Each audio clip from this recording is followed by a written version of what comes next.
Hello, I'm Amy Blaylock. Welcome to City Hall this week. The Durham Fire Department is showing city residents how to alarm themselves for life. Firefighters went door to door on January 4th along Davidson Avenue and 4 neighboring streets to help make sure residents can keep themselves and their families safe. The Alarm for Life program is a program set in place for City of Durham residents who might not be able to provide smoke alarms or carbon monoxide alarms for themselves. The program also offers installation services to the residents. If you have difficulty installing the smoke alarms, firefighters will come and install those for you as well. Also, if you already have your own smoke alarm or your own carbon monoxide alarm and you just still need help with putting it in the right place, firefighters and fire personnel will still be able to come help you out with that as well. More than 80 homes were visited along the 5 streets during the recent event with the hopes of preventing future fatal fires. Unfortunately, the City of Durham suffered 2 fire fatalities back in December, and it was on Davidson Avenue. And the neighborhood canvassing is something that the department does to give back to the community, give back to that neighborhood, that area who suffered such a dramatic loss. Besides checking for working smoke alarms, firefighters also offered complimentary home consultations, which are available to any Durham resident at any time. That's when firefighters or fire personnel are invited into a resident's home and we're asked any type of fire safety and fire prevention questions that the resident might have a concern about. Do you have materials too close to your heating sources? Do you need a carbon monoxide alarm and are you unaware of that? So those are the type things that we like to focus on and talk about during these home safety consultations. In order to request a smoke alarm or to schedule a home consultation, you simply need to call 919-560-4233 extension 19242.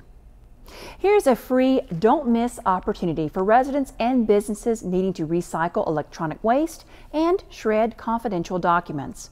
An e-waste, paper shredding, and Christmas tree recycling event will be held on Saturday, January 26th from 8 a.m. until 2 p.m. at the Durham County Memorial Stadium. Residents will not even have to leave their vehicles to unload all of their old electronics and paper because plenty of city staff will be on hand to do that for you. Nearly all electronic devices with a cord can be disposed of at the event, except for large appliances, refrigerators, air conditioners, and any other appliance that contains Freon. Christmas trees will also be accepted at the event. For more information, contact Durham One Call at 919-560-1200. City of Durham employees have reached another milestone in their support of Habitat for Humanity. They have been volunteering and raising funds for the King family home, which was dedicated on December 22nd at 608 North Maple Street. This was an interesting project because it was a renovation and it was one of the first ones that we've done. If you see the before and after pictures, you can see how much work was really done. We filled over 100 volunteer slots to help do this. The primary sponsor on this project was the Summit Church, but that's kind of how we've been working it in the past. Is there's a house that's sponsored but it needs volunteers, and then city employees are able to come out and provide that labor to actually get the work done. In addition to filling those volunteer shifts, employees also raised more than $5,500 to purchase building materials for the house, a fundraising effort that proved to be a first for the city in terms of its Habitat partnerships. We started out just with t-shirts. We got a logo developed and we decided that anyone who donated a specific amount of money would get a t-shirt in return. That went really well. We have, I want to say, 6 t-shirts left perhaps. But once people kind of got wind of what we were trying to do, people really jumped on the bandwagon. There was a lot of support through the 7 Stars program and departments using their 7 Stars special events to raise funds. With that project just completed, city employees aren't slowing down. We have a really exciting project coming up. We're again going bigger and better. We're actually going to team up with County of Durham employees. So we'll be working with them starting right around February 1st, I believe. This is going to be another house built from the ground up. That house will be built on Chester Street, the same street where the city built its first Habitat home almost 3 years ago. A blank wall in downtown Durham will soon be covered in history. Find out how when City Hall This Week continues. You realize that 49 million Americans struggle with hunger? That's 1 out of every 6 Americans.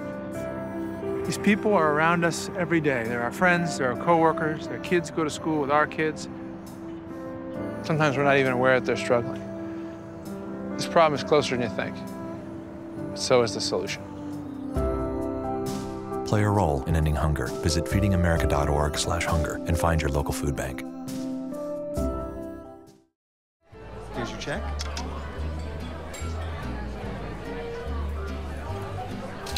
Oh, you got it. You know, since I got rid of my car, I really enjoy walking. Okay. Got it. No. Getting pulled over for buzz driving could cost you around $10,000 in fines, legal fees, and increased insurance rates. Oh, you're home early. You live with your mom? That'll set your game back a few years. Buzzed, busted, and broke. Because buzz driving is drunk driving. Welcome back. People walking along Durham's West Main Street will soon be enjoying a new civil rights mural.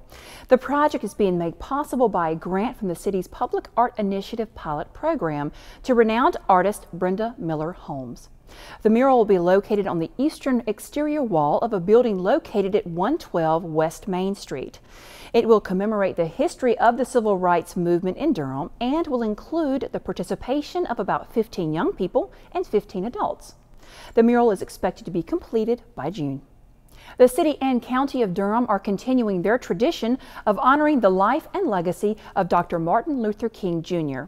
Local government employees, downtown businesses, and residents gathered on January 16th for the 8th annual City and County Martin Luther King Jr. Observance Program. The free event featured Durham County School Superintendent Dr. Eric B. Coates as the keynote speaker, as well as music by the City and County Martin Luther King Jr. Mass Choir. The City and County Humanitarian Awards were also presented during the program. The awards are given to government employees who are nominated by their colleagues. That does it for City Hall this week. Don't forget to like us on Facebook and follow us on Twitter. And of course, you can find us on demand on DTV8's webpage and on YouTube. I'm Amy Blaylock. Thank you for joining us.